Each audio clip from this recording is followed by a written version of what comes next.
The PNP will never tolerate torture, physical abuse, extortion. Ibaba ang presyo ng baseball! Ibaba ang presyo ng kikyam, baseball, tukneleng, kwek-kwek, calamares!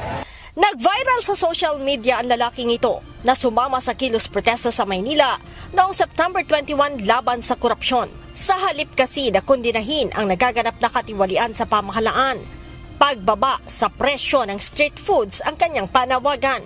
Ang lalaki, kasama sa mga hinuli, kinasuhan at ikinulong ng mga tauhan ng Manila Police District.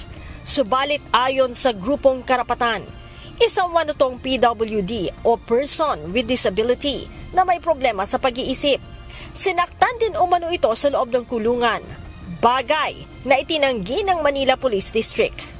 Ayon kay MPD spokesperson Police Major Philip Ines, marami ang bumisita sa mga inarestong protesters noong nakakulong ang mga ito, kabilang ang kanilang mga abogado mula sa Public Attorney's Office, Women's, Children and Protection Center at mga taga-human rights.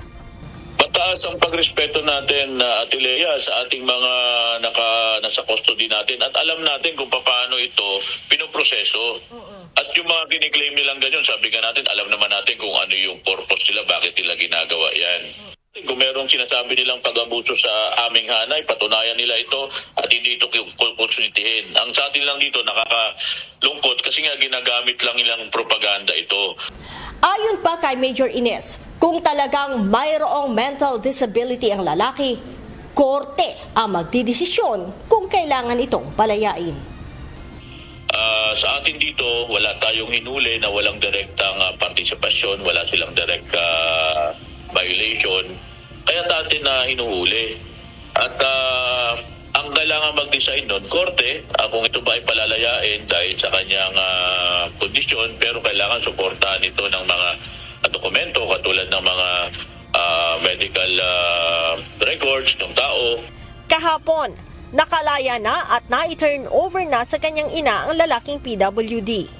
Pero ito, nai-release na ito kahapon for further investigation at nakasama na ng kanyang nanay.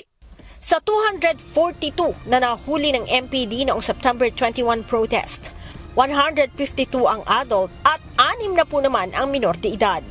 Sa naturang bilang, 212 lamang ang nakasuhan, habang 30 na nasa 14 years old pababa ang i-turn over lamang sa Welfare Office ng Maynila at saka ibinigay sa kanilang mga magulang.